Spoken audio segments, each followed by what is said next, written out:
Ok.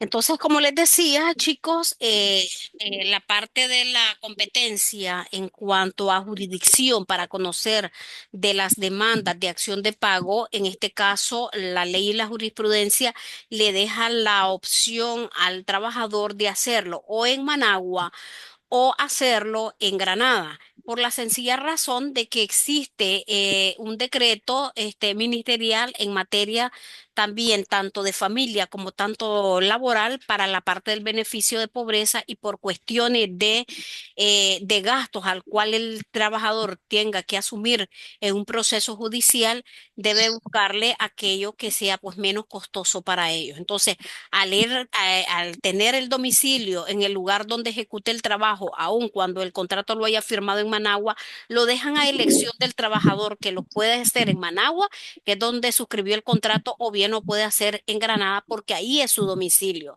Y por economía procesal, ellos perfectamente pueden interponer su demanda ahí. Y siempre se tiene que aclarar en la parte de También la es muy relación de rápido. hecho. Diga, Amada. Amada es la que es, que habla. Disculpe, profe, disculpe. Ah, ok, ok, perfecto. Sí, es. Y tenemos pues que son los competentes. Esto también aplica a la cuestión de la jurisprudencia, muchachos, también cuando son ejecución de trabajo en el extranjero, que a veces suscriben contratos en Nicaragua y van a prestar su servicio a otro país centroamericano. Puede ser Honduras, El Salvador, y se da más en la parte de lo que es el sector de transporte. Entonces, igual para poder demandar incumplimiento de obligaciones laborales, lo hace la del país donde firmó el contrato individual. Entonces aplica ahí la parte de la jurisdicción. Entonces, por ello es que es muy importante señalar siempre en los contratos el lugar de ejecución del trabajo para poder ahí determinar por jurisprudencia cuál es el órgano competente para conocer en materia de trabajo. Y el lugar, ya todos lo dijeron, es para poder llevar un control de cuándo inicia la relación laboral y poder ir cuantificando las prestaciones que va acumulando de ley, ¿verdad? Que va a ir acumulando este trabajador. Otro requisito que tenemos establecido es la calidad de las partes. La calidad de las partes son las mismas generales de ley que todos manejamos, ¿verdad? De forma digamos general, valga la redundancia, sabemos que tenemos que señalar nombre completo de de cada uno de los sujetos de la relación laboral. En el caso que sean pues personas naturales, es un poco más sencillo. Entonces, en el orden, no importa que señalen primero al representante del empleador o el empleador, o van a señalar las generales de ley del trabajador, no importa el orden. Sé que casi siempre a las empresas les gusta hacer las primeras y se pone siempre el empleador o el representante del empleador. Entonces, sus generales de ley, ojo, su nombre completo según aparece en cédula de identidad, al mismo tiempo figurar el número de cédula de identidad, en el caso de que sea extranjero, su número de residencia, si no tienen cédula de residencia, su pasaporte actualizado. ¿Verdad? Esa es la identificación. En el caso de que sean adolescentes trabajadores que no han llegado a cumplir los 16 años, pues los datos registrales de su certificado de nacimiento. En el caso que ella tenga 16 años a 17 años o 18 no cumplidos, que todavía no ha llegado a la mayoría de edad, entonces ahí ya es portador de cédula de identidad y le ponen su cédula de identidad. Y ponen también la del tutor. Al igual deben de poner el domicilio. En los contratos individuales, muchachos, no me van a poner dirección exacta. Cuando se le pide domicilio, se le pide es el lugar, es el departamento. Si la persona de León, si la persona es de Managua, si la persona es, por ejemplo, de Granada, si la persona es de Chinandega, ahí le van a poner domicilio, no le están preguntando dirección. En la hoja de solicitud, digamos, de empleo, ahí ponen su dirección exacta. En la parte de su hoja ya de ingreso al Seguro Social ponen sus direcciones exactas, ¿verdad? Ahí es donde ustedes van a ir figurando eso, pero para contratos individuales solo me van a poner el departamento de procedencia. Ese es el que van a poner ustedes el domicilio. Si en el caso de que estaban suscribiendo un contrato en Managua y son del departamento de León, ustedes le ponen del departamento de León de tránsito por esta ciudad. Es la forma que, ¿por qué? Porque estamos de paso. Eso siempre y cuando el trabajador esté domiciliado en León. Pero si la persona está domiciliada en Managua y va a suscribir el contrato en Managua, ponen Managua, no ponen nada que está de tránsito. Eso es importante. En el caso de la empresa, de igual manera, o del empleador, de igual manera. No es necesario que pongan dirección exacta donde está ubicado el negocio, donde está ubicada la empresa o donde está ubicada la institución. Solamente ponen el departamento. Su estado civil, muchachos, término medio, siempre y cuando el estado, lo que es la unión de hecho estable, esté inscrita ante el registro civil de las personas, pueden ustedes agregarlo. Caso contrario, o es soltero o es casado. El viudo vuelve a ser soltero, recuerden. Por tanto, no me le van a poner nada de viudo y el adjuntado, ese término de la gente del campo ya no se utiliza. Es la unión de hecho estable que esté debidamente inscrita. Si no está inscrita, lo dejan soltero. No sé si estamos claros por esa parte.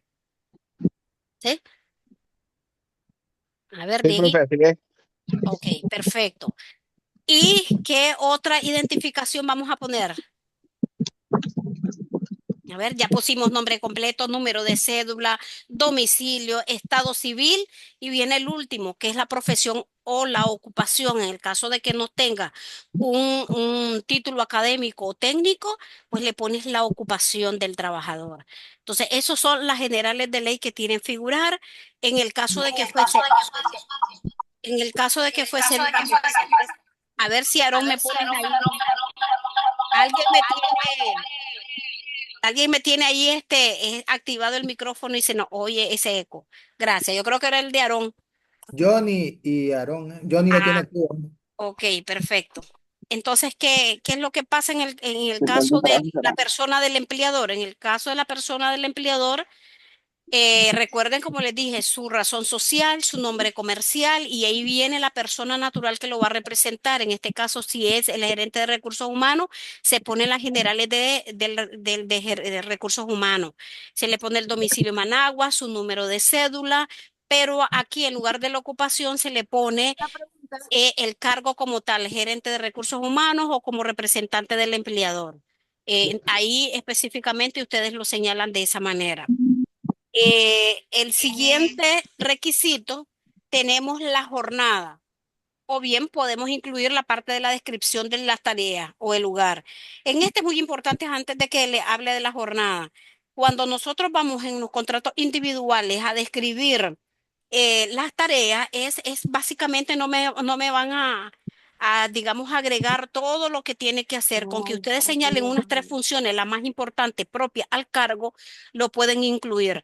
Y aquí lo que ustedes van a poner que se contrata, por ejemplo, a Juan Pérez para ocupar el cargo de asistente de recursos humanos, por ejemplo, o lo van a poner asistente de nómina. Entonces, ahí ustedes van a poner en sí el cargo al cual ustedes lo están nombrando, lo están contratando a esta persona. Dentro de las funciones pueden poner tres funciones que son principales, más no todas, porque en el descriptor es muy amplio y a veces son más de 10 funciones las que va a desempeñar esa persona. No me van a cargar el contrato individual con esas 10 funciones, con que señalen las tres funciones, digamos, principales y ustedes pueden poner ahí. A veces en esta parte hasta me agregan obligaciones, muchachos. Las obligaciones no es necesario que las pongan ahí. Y penosamente lo que me hacen a veces y me cargan los contratos individuales es que me señalan y me transcriben todas las obligaciones del trabajador que están en el artículo 18. Ahí, ojo, si vas a incluir parte de las obligaciones y no vas a especificar en sí las funciones que vas a desempeñar para ese cargo, es importante que ponga unas igual, tres obligaciones que son propias y son propias al giro comercial de la empresa o del negocio, porque cada una tiene, digamos, sus obligaciones que son propias al cargo y a las empresas. No me pongan las mismas que están en el artículo 18 porque ustedes señalan unas tres o cuatro y ustedes ponen en la parte inferior, o en la parte final de esa cláusula y todas las dispuestas en el artículo o todas las reguladas en el artículo 18 del Código del Trabajo, pero no me las van a describir todas, no me las van a chorrear como hacen muchos. Entonces, en puras obligaciones, cuando ponen esta parte de los cargos, me llenan media hoja o me llenan una hoja de puras obligaciones del trabajador, que adelante el trabajador firme esos contratos. Yo creo que por la desesperación de poder trabajar, lo firman. Pero es hasta asusta a ¿Por qué? veces los trabajadores cuando miren tanto. ¿Por qué? Dígame, dígame. ¿Dijeron José o dijeron profe? A ver, digan.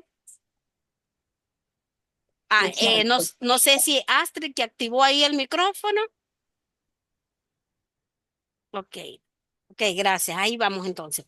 Entonces es importante que hagan eso como tal. Solamente señalen el cargo y señalen unas 3 o 4 funciones importantes propias al cargo. Permítanme.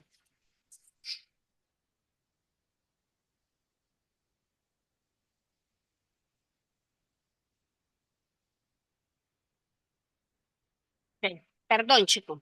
Y dentro de esa misma descripción de tareas también van a poner el lugar donde lo va a ejecutar. Esto es muy importante, el lugar. Y no solo por lo que vimos en el requisito primero que hablamos de lugar de ejecución, sino que también aquí tiene que ver que si la empresa tiene varias sucursales y las sucursales las puede tener dentro del mismo departamento, a como las puede tener en otros departamentos del país, es muy importante señalarlo porque recuerden que en la práctica ningún trabajador puede ser trasladado de forma obligatoria a otra plaza, a otra sucursal o a otro departamento.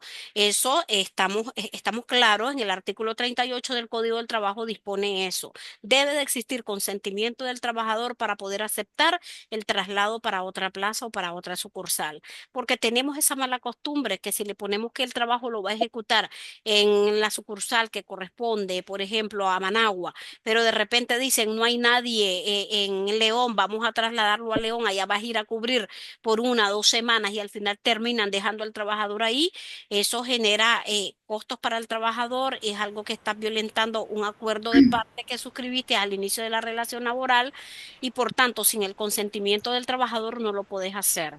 Entonces ahí también es donde viene la parte que todos decimos, somos utilities porque nos contrataron para tal trabajo y al final hacemos también esto, esto y lo otro. Y eso a veces sucede y está de moda, muchachos, porque antes, Profe, dígame. tengo una pregunta. ¿Qué pasa si no estoy de acuerdo a que me trasladen y si me dicen, te pido si no lo haces? Ah, simplemente de inmediato pones tu denuncia ante el ministerio. No escucha mucho ruido, ¿verdad? Ahí que están pasando unas máquinas fumigando.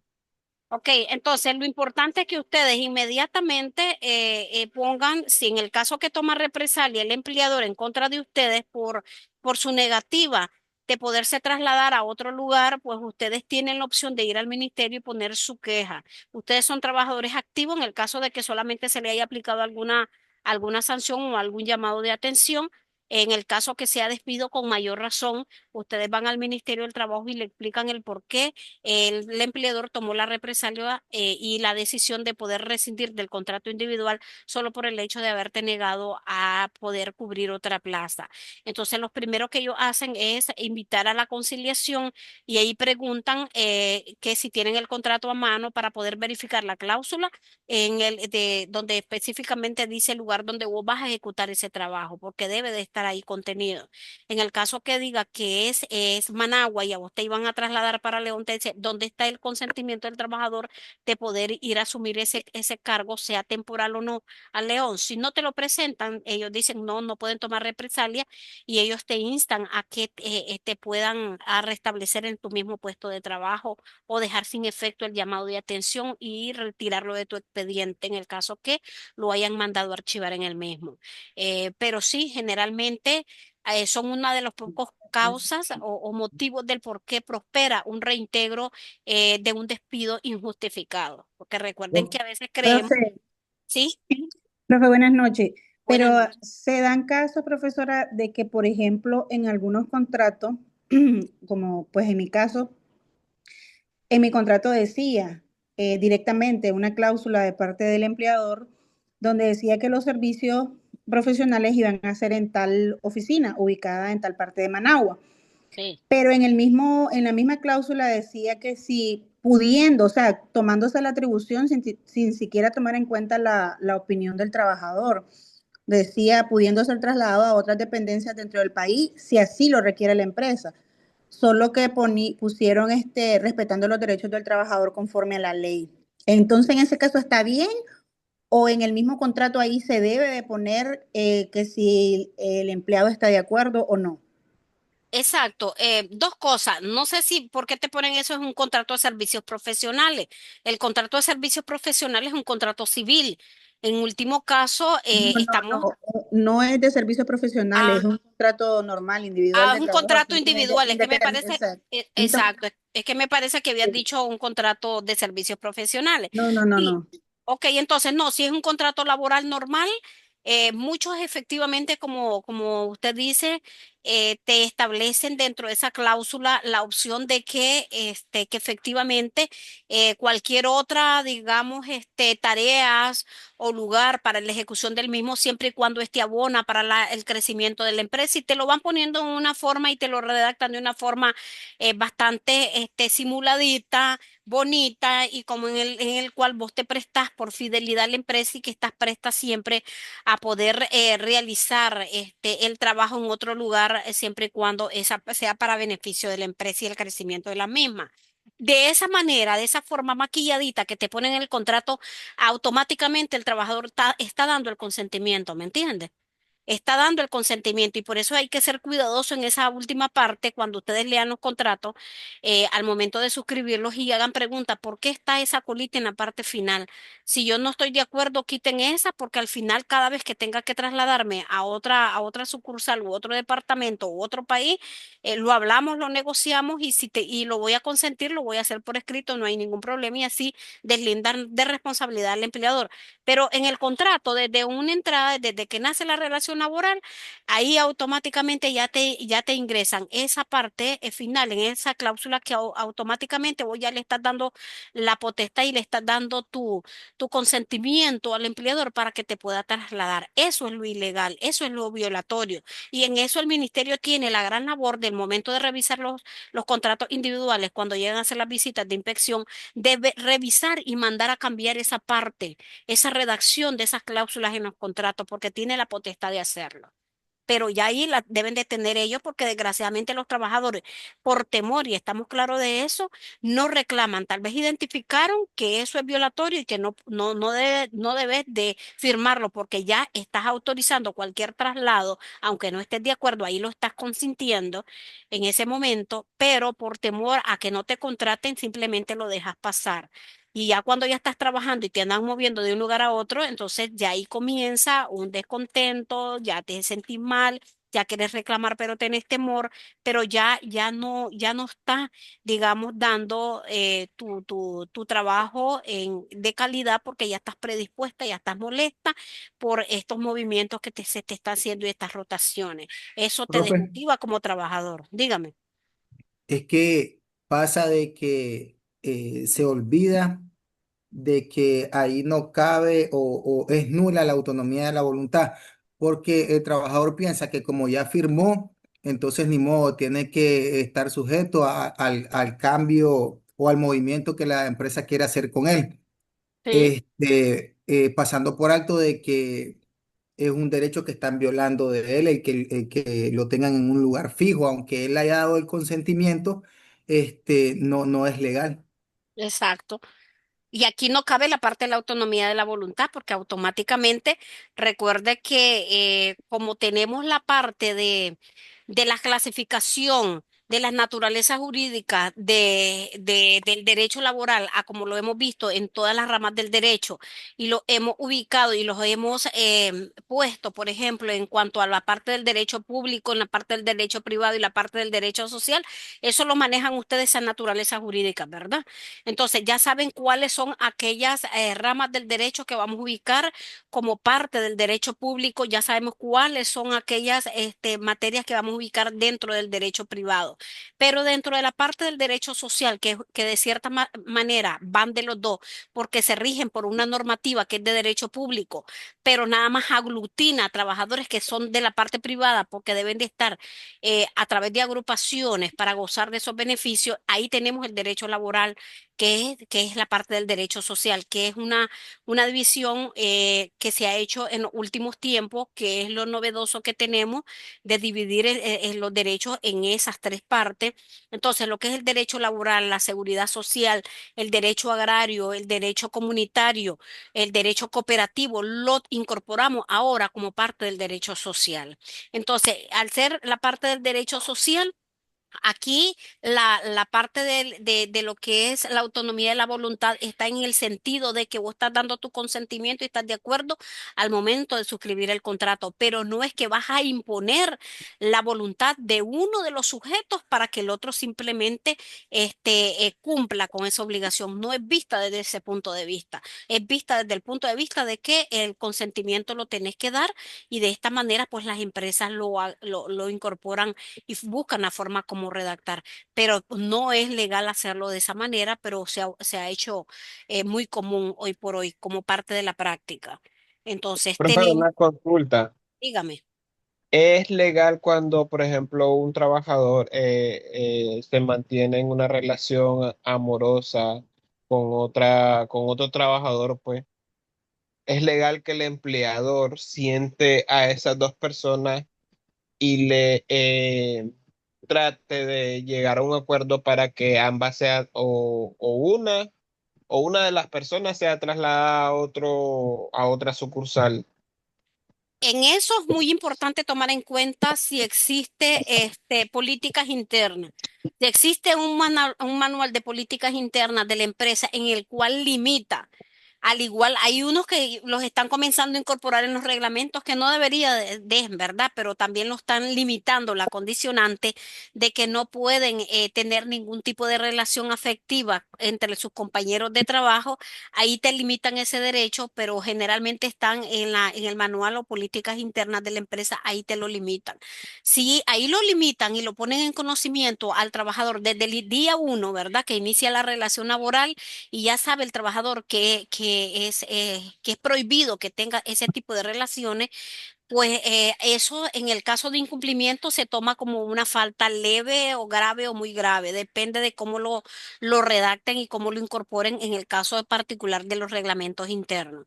Entonces, si es una falta grave y dentro de la sanción está el traslado de uno de ellos a otra sucursal, entonces es legal porque el reglamento está autorizado por el MITRAP, ¿me entiendes? Sí, pero en este caso creo de que no está Ah, regulado ok. como tal, como lo está Entonces, diciendo. Simplemente de que está regulado de que una vez que la persona pues tiene un tipo de relación amorosa con otra, es una falta grave en ese aspecto. Entonces, como medio como para salvar a las dos personas y de que conserven el trabajo, le dan esa opción. sí, Es legal eso, sí. por eso te digo, si lo tienen en el reglamento interno, en el manual interno es legal, porque está autorizado, el reglamento está autorizado por el MITRAP, y si lo dejo ahí como una falta muy grave, entonces es legal aplicar ese tipo de sanciones. Pero si Ya. no están dispuestos en el reglamento interno, ni en las políticas internas o el manual de políticas internas, entonces ahí sí no te pueden aplicar ninguna sanción, porque no está regulado. Entonces, al no estar regulado, no está prohibido. Entonces, no pueden ellos aplicarte ninguna sanción si desde el día uno no te aclararon que eso era prohibición. Entonces, ahí sí sería ilegal aplicarte sanción si no está regulado en el reglamento interno. ¿Ya? Ok, muchas gracias. A la orden. Entonces, seguimos con el otro punto, el otro requisito que son las jornadas. En las jornadas, muchachos, me van a poner y me van a especificar, porque a veces en los contratos individuales solo ponen que va a ser una jornada diurna, el trabajador va a prestar su servicio en una jornada mixta o en una jornada nocturna. En esta cláusula deben de especificar digamos, cuál es la jornada ordinaria, si va a ser diurna, pero van a especificar que va a ser su hora de entrada de las 8 a las 5 de la tarde, de lunes a viernes y sábado mediodía o bien solamente de lunes a viernes.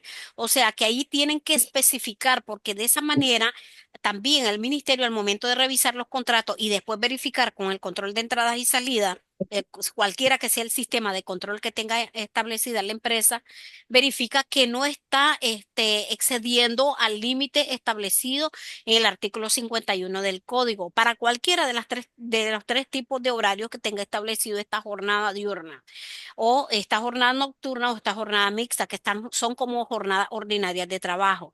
Entonces, ahí me tienen que especificar qué días y de qué hora inicia su trabajo y qué hora finalice.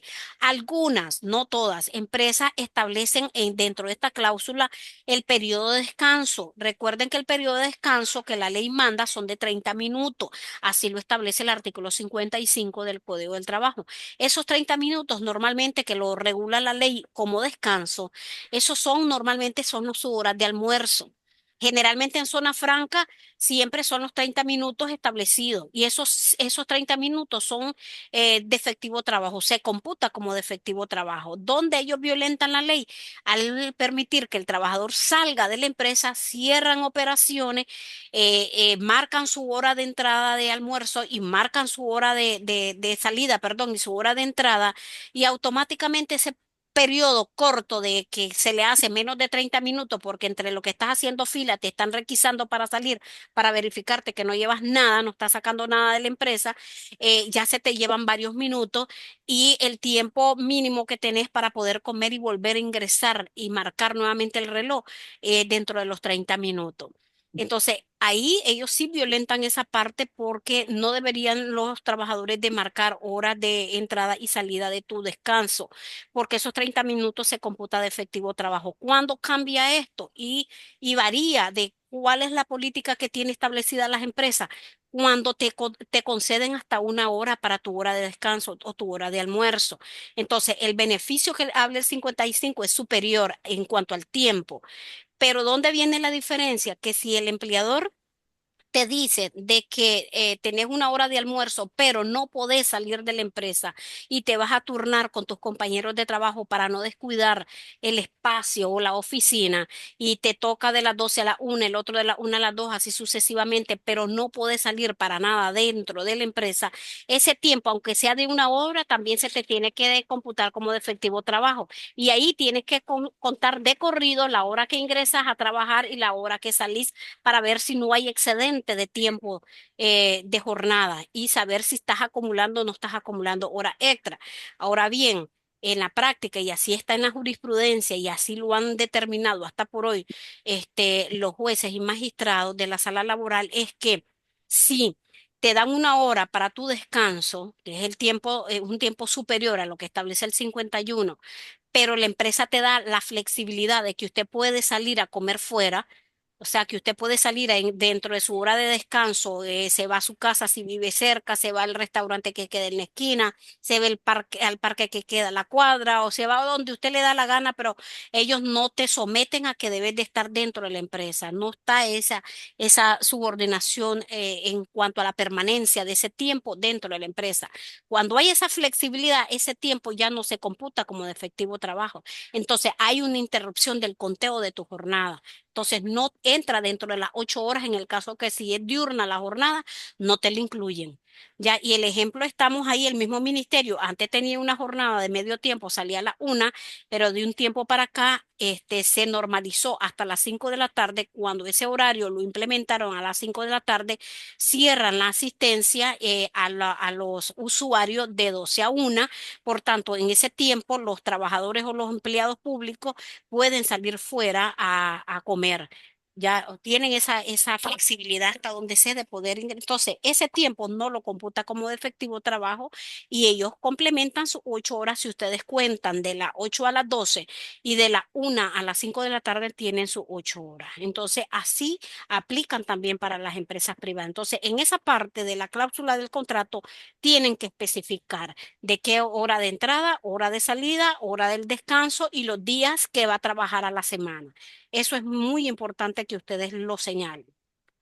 Mira una pregunta. Dígame. Entonces, ¿se computa como efectivo trabajo si almuerzan dentro de la empresa o si es que tienen que marcar? No terminé de entender muy bien eso. A ver, se computa como de efectivo trabajo si el empleador te obliga a la permanencia dentro de la empresa. O sea, tenés media hora o tenés una hora, pero no podés salir de la empresa. Entonces, tenés que estar ahí porque si no te llaman la atención si usted sale a esa hora de su descanso de la empresa.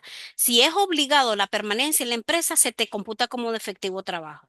Entonces, el conteo va corrido, aunque el empleador te obligue a marcar tu hora de almuerzo y tu hora de salida a almorzar y tu hora de entrada a almorzar, pero usted logra demostrar de que no se te permite tu salida fuera de la empresa, entonces ahí eso es violatorio, porque eso se computa como de efectivo trabajo.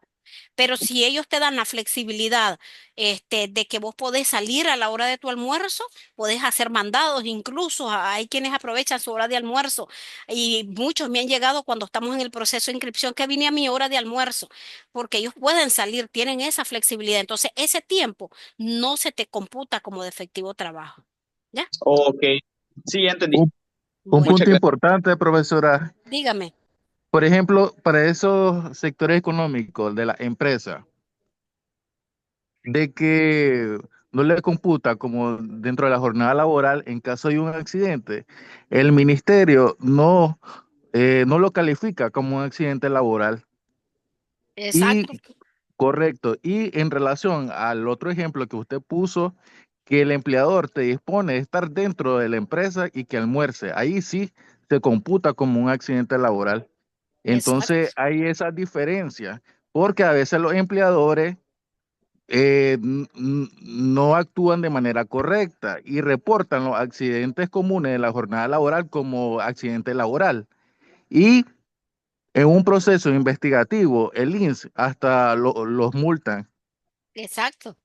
Ya me tocó presentar recursos por una empresa así, con un caso similar, según lo que vos estás abordando, pero incluso está tan cuidadoso ahora el INS, bueno, no pudieron hacer la investigación que corresponde al empleador hacerla dentro de las 24 horas y tampoco pidió el auxilio del INS. En el caso que vos no podés hacerlo, tenés que pedir el apoyo. Caso contrario, si no haces ese proceso de investigación, te aplican multa. Pero son tan cuidadosos hoy por hoy que andan haciendo una investigación tan minuciosa para poder determinar si es un accidente de trayecto, si es un accidente de trabajo, ¿ya? Y podértelo tipificar. Y el caso fue que la persona estaba saliendo de su casa para ir al trabajo, se cayó, pero se cayó precisamente en el marco de la puerta de entrada para irse a su trabajo. Ahí mismo se resbaló, pero como su cuerpo cayó dentro de la casa, no se tipificó de trayecto. Y dijo el IND, si hubiese caído para el lado de afuera, ya de la calle, ahí sí lo tipifican como un accidente de trayecto. Entonces, andan viendo todo eso dentro del proceso de investigación, pero efectivamente ellos determinan que si la empresa tiene esa flexibilidad, el trabajador puede moverse, si sufrió un accidente al momento de cruzarse en la calle para ir a comer, no te lo tipifican como un accidente de trabajo ya por ese tipo. Entonces, Profe, igual como lo compartía William, es importante por eso determinarlo. disculpe, Dígame. ¿en qué se basan para hacer ese peritaje? ¿Hay Eh, alguna ley que establezca los parámetros para decir si es un accidente de trayecto o de trabajo? Sí, ellos dentro de su ley orgánica, si bien es cierto, tienen la facultad de la competencia, administrativamente hablando, ellos disponen cuándo son considerados o no. En algunos de los casos, otros ya están dados por ley, pero en este caso particular, en cuanto a la investigación que hacen previa, ya penosamente Aníbal queda pues a criterio de INS, que es el que hace la investigación correspondiente para poderlo determinar, pero es algo institucional, algo que ellos ya tienen establecido, esto sí o no. Por ejemplo, algo que no está en la ley, no está en el reglamento, ni tampoco pasaron ninguna circular, pues para el tiempo, por ejemplo, de pandemia. Y posterior a esto, que quedó súper agotado en cuanto, esa es la excusa que ellos dieron, en cuanto a la parte presupuestaria, que cuando posterior a esta crisis las mujeres iban a pedir su subsidio pre y postnatal, ellos solamente te estaban extendiendo una orden que decía pretérmino uno o pretérmino 2, algo que no está en la ley y algo que quizás para muchos ya lo escucharon y hay quienes no lo desconocían. ¿Y qué hacían? Que cuando ya se iba al pre le daban un pretérmino uno que tenía una duración, si no me equivoco, de 6 semanas, que equivalen a mes y medio. ¿Por qué? Porque al momento de que la mujer daba luz, si daba luz y el niño moría, ya no te extendían un pretérmino 2. que eran por 6 semanas más. Entonces solamente te otorgaban el primero y hasta ahí nomás, ya después tenías que trabajar. Pero si sobrevivía el recién nacido, pues ya te daban el otro pretérmino 6, perdón, el pretérmino 2, que eran 6 semanas de subsidios adicional. Y eso estaba dispuesto. ¿Pasaron una circular? No, pero ellos lo aplicaron dentro de la potestad que su ley orgánica les da, ¿me entiendes?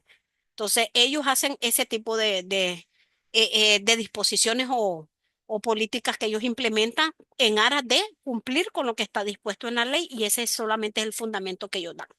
Penosamente así.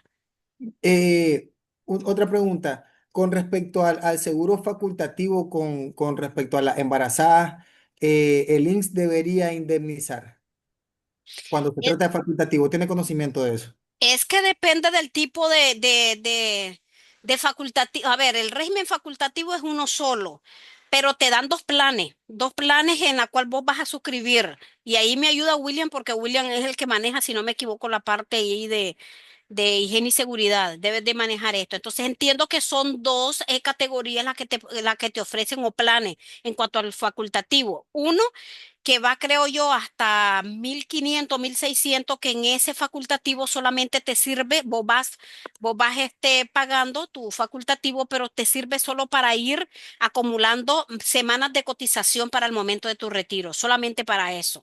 Pero no tenés el beneficio de consulta, ni subsidio, ni medicación, ni tratamiento, nada de eso, hasta donde entiendo.